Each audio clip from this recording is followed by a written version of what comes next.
Happy Monday, Christy here from Confluence Business Solutions. So as I get started with my week, I started thinking about, what kind of stuff do I want to get done? And also like, how am I going to spend my time? And a couple weeks ago, I shared about a tool that my accountability buddy had shared with me as a way that, when she was a teacher, she used to use that as her like planning resource. So this was how she kind of made sure that she left room for like grading papers and, planning her content and that sort of thing. And so all she did was show me this like notebook with little Post-it notes in it. And I was like sold. So over the last several months, I've been using that sort of strategy to manage my day. But what I found was I'd spilled water on it or dumped food on it because I'm a little bit messy. And also that, when I'm writing in my notebook, because I am religious about taking notes because that's how I remember stuff, that I had to flip back and forth between my to-do list and also my my work that I'm actually in the middle of doing. So I made a resource and I wanted to share it with you. I'm going to give a link as a part of my post today, just to, like, hey, if you want this, take advantage of it. So I was searching for like journals or something like that, because I love my little notebooks and they have to have some sort of inspiring words on the front, even if from the time I open it, I never see it again. And I saw that you could buy these little planners, just like what I had been making in my notebook with my Post-it notes. You could buy them and they're like $12. And I was just like, but I mean, that's great. And I could totally do that. And they're cute, except they didn't record the information that I wanted to record. So I took this idea that I had been using in my notebooks, and I'm sorry, I'm rambling, with my little Post-it notes, and I made my own version. So here's what one looks like, just as a simple example. And I'm going to share my screen so you can see I printed this out at Staples and I made a very non-economical version of exactly what I wanted as a part of my weekly planner. And let me just tell you why I'm talking about it and what makes this thing so amazing. So like I said, it was not cheaper to do this than it was to just go buy one from Amazon.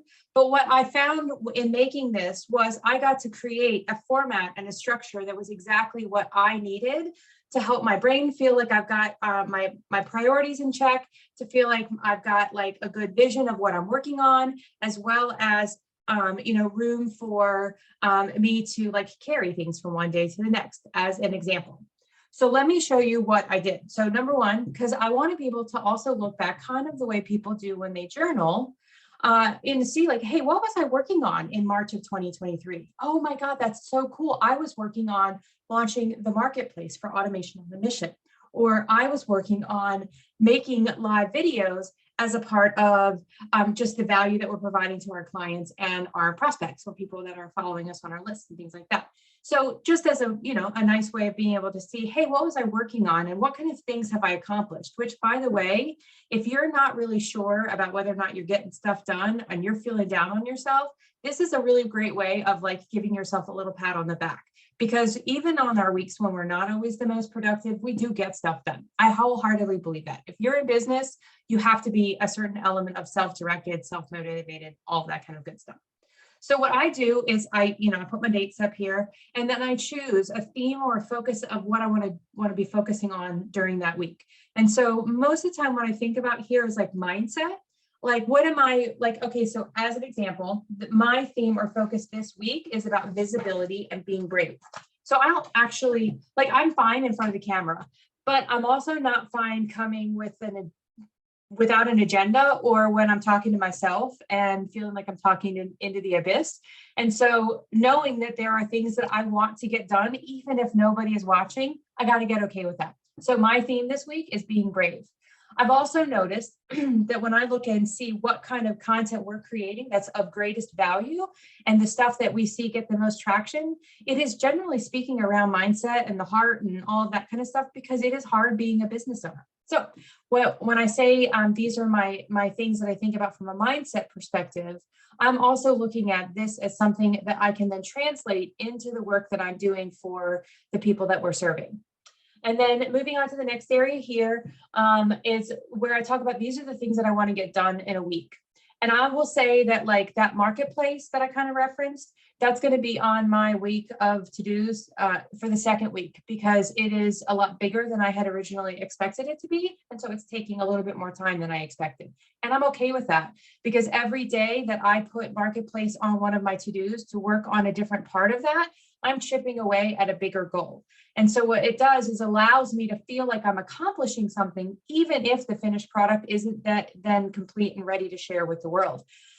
So this week, marketplace is going to be here for the second week. I actually think it's going to get finished, and then I get to cross it off of my bigger to-do list, which isn't even on this page.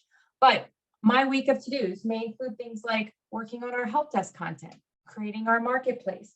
Maybe it's sharing the lead magnet that I made like 2 months ago and then totally forgot to actually give to everybody. It's coming. So things like that are on my to-do list.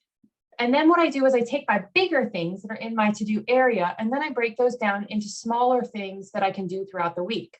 So the help desk, as an example, our knowledge base is absolutely enormous. And it's taken me months to make sure that all the content is in there, to make sure that it's user-friendly, and also to be building based on what our clients are experiencing. Like when you have a question and we create a video, it's going in our knowledge base. So right now, all of that stuff is stuff that, I'm going to commit an hour on Mondays to doing my help desk work, or I'm going to spend 2 hours working on the marketplace. Maybe I'm also going to do client work for this specific client because I know that they've got a project that we're working on. So I'm going to leave some time specifically for those kinds of things. So each one of my days has a couple of things. Generally, it's about 3 or 4 things that I'm working on throughout the week to get me to completing these specific things. So these are the bigger ones. This is how we're actually going to execute, so that on Friday, you're not like, oh my God, I have all those things that I said I was going to do this week and I didn't actually get anything done. And when I'm looking at how I'm planning my day, I'm also thinking about what other things are on my schedule. So I don't want to fill a Thursday full of stuff, whether it's client work or things for improving or, getting content out there and things like that in the business, because we're already busy doing other things that are like standing appointments on those days. So I'm going to make sure Thursday is a little bit lighter. And then the other thing that that I really like about having made this myself was, and somebody actually asked when I shared this with them the other day, was what happens when something comes up that you totally didn't think about? Like I don't want those things to get lost. And I also want to make sure that I remain focused on my goals. Like what are the things that need to get done in this week? It's on here. So once I set it up on Monday, like I'm not changing it. And like if a crisis happens, then so be it. But if other ideas come up, that's what the parking lot's for. So I can come in here and write things about other stuff that I want to start focusing on. And then next week, when I sit down and I do my content planning or my weekly planning for the week, I can look back at my last parking lot to see whether or not that's something that needs to go on that week, or does it need to go on my bigger list of goals of stuff that I want to work on throughout, the next couple of weeks or months or what have you. And then the last area that I put in here was goals. And I put this in here mainly because, like this whole thing is kind of like goal setting, but this is a lot more like boots on the ground, tactical stuff. And then my goals, and also different than themes and focus, I kind of feel like this is where I push myself to also integrate some element of personal life in here. And so like right now, trying to make myself go outside and exercise instead of doing stuff indoors because it's getting warmer and I want to spend time in the sunshine. So maybe my goals are things about how I'm doing, personally. What am I doing to take care of myself better? Because none of this other stuff is going to be as efficient long-term if I can't also figure out how to manage my own personal self-care at the same time. So I made this a couple weeks ago, and I promised myself that I would use this in place of doing my little Post-it notes, but then I wasn't satisfied. So rather than just make one that has the little poem things, which is cute and pretty, I decided that I was going to do a whole bunch of different ones. And I'm girly, so I made them girly. And this is what ultimately inspired me to print it out and have it spiral bound. So now I have this like resource and this tool, and it's separate from the notebook that I use to keep my notes. But it's also a great place, that it's always open, it's always visible. And as soon as something is done, I cross it off my list.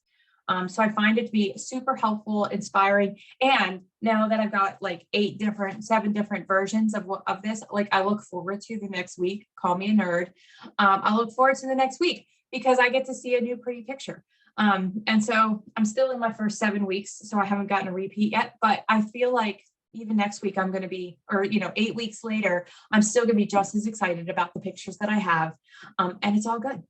So if it's a resource that you find valuable for you and how you can get stuff done in your business, feel free to click the link, download it, do what you want, make it your own.